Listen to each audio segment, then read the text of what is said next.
ఎవరైనా మనలో దేవుడిచ్చిన పిలుపును, దేవుడిచ్చిన సేవను విడిచిపెట్టి ఏదైనా సాధించాలి, ఏదైనా చేయాలి అని మీరు ఆలోచించినట్లయితే వినో, ఎందుకు పనికి రాకుండా పోతాం? ఎటువంటి ప్రయోజనము లేని వ్యక్తిగా మిగిలిపోతాం. ఆ రోజు వాస్తవంగా అదే జరిగింది.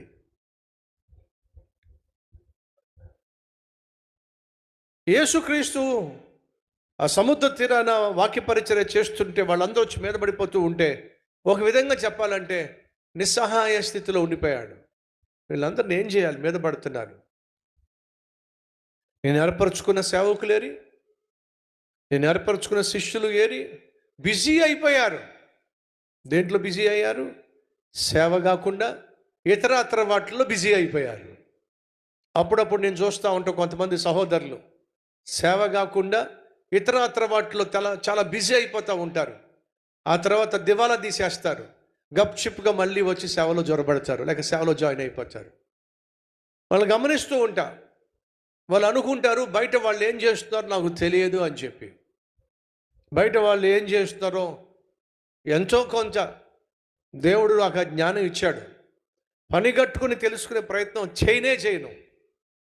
మళ్ళా చెప్తున్నా, నటించేవాడికి ఒక గొప్ప టాలెంట్ ఉంది. ఏంటో తెలుసా? నటించేవాడు తలకాయ కప్పుకుంటాడు, కానీ ఏది బయటపడతాయి మనం వెతకాల్సిన అవసరంలా. కాలు కప్పేస్తాడు, ఏది బయటపడుతుంది? తలకాయ బయటపడుతుంది.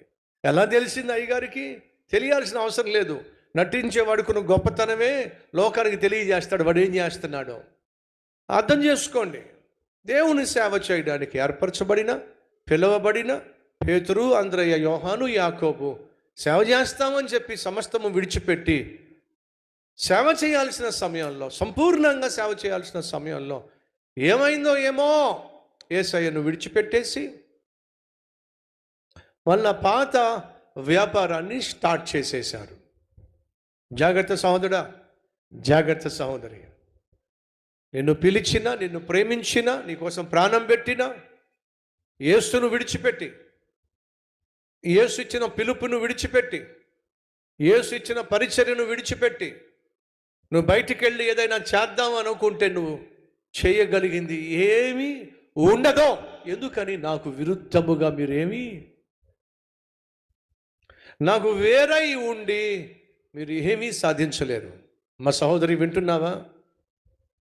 యేసయ్య ఇచ్చిన సేవను విడిచిపెట్టి నువ్వేం సాధిస్తావు? సహోదరుడు వింటున్నావా? యేసయ్య నీకు ఇచ్చిన సేవను విడిచిపెట్టి బయటికి వెళ్ళి ఏం సాధిస్తావు? ఏమీ సాధించలేవు. నిరాశ, నిస్పృహ, నిర్లిప్తత, నిర్జీవము, ఇది నువ్వు పొందుకునేది. ఇప్పుడు జాగ్రత్తగా వినండి.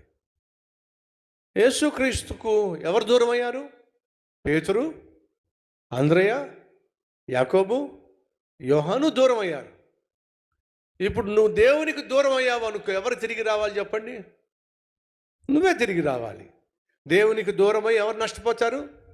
మనమే నష్టపోతాం. నష్టపోయిన మనం ఏం చేయాలి? దేవుని దగ్గరికి రావాలి. కానీ దేవుడు ఎంత మంచోడో తెలుసా? ఎంత ప్రేమ కలిగిన వాడో తెలుసా? ఎంత కనికర సంపన్నుడో తెలుసా అండి? సేవలో ఆటంకం వచ్చింది. ఒకవైపు వీళ్ళందరికీ వాక్యం చెప్తున్నాడు, కానీ యేసుక్రీస్తు మనస్సు అంతా ఎవరి మీద ఉందో తెలుసా? చెప్పండి, ఎవరి మీద ఉందో? పేతురు మీద ఉంది. ఎందుకని? మొట్టమొదటిగా పిలిచింది పేతుర్ని. పేతుర్ని మొట్టమొదటిగా పిలిస్తే కలిసింది ఎవరు? మొట్టమొదటిగా యేసయ్యను, అంద్రయ్య, యోహాను కలిశారు. మూడోవాడు పేతురు. కానీ పిలిచింది మొదట ఎవరిని? పేతుర్ని, అంద్రయ్యని. మొదట పిలిచిన వాడే ఈరోజు తన సేవను విడిచిపెట్టి రెండోవాడు, మూడోవాడు, నాలుగోవాడు వెనక్కి వెళ్ళిపోయారు. యేసు మనసంతా కూడా పేతురు మీదే ఉంది.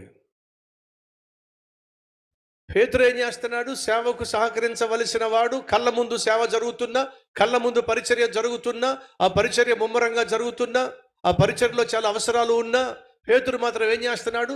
పేతురుతో పాటు ఉన్న వాళ్ళు ఏం చేస్తున్నారు? పరిచర్యను పట్టించుకోకుండా, సేవను పట్టించుకోకుండా, వస్తున్న సమస్యలను పట్టించుకోకుండా వలలు క్లీన్ చేసుకుంటూ ఉన్నారు.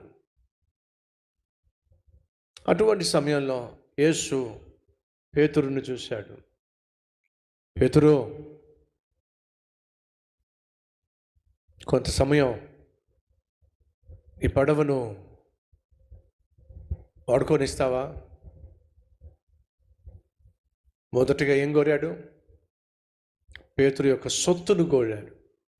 రెండోదిగా ఏం కోరాడు? ఇప్పుడు ఆ పడవని యేసు వాడుకోవాలి అని అంటే మొదటిగా పేతురు కలిగి ఉన్న సొత్తుని ఇవ్వాలి. ఆ పడవలో కూర్చున్నాడు. ఆ తర్వాత పేతురుతో అంటున్నాడు, ఈ పడవని కొంచెం లోపలికి దోస్తావా? ఇప్పుడు ఎవరు సమయాన్ని కోరుతున్నాడు? పేతురు సమయాన్ని కోరుతున్నాడు. మొదటేమో సొత్తును కోరాడు, రెండోదేమో సమయాన్ని కోరాడు. ఇప్పుడు పేతురు ఏ స్థితిలో ఉన్నాడో నేను మీకు ఎక్స్ప్లెయిన్ చేశాను.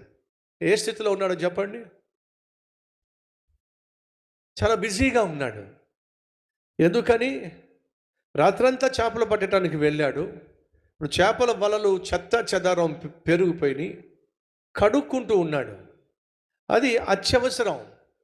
తను మళ్ళా చేపలు పట్టాలంటే వలలు శుభ్రంగా ఉండాలి.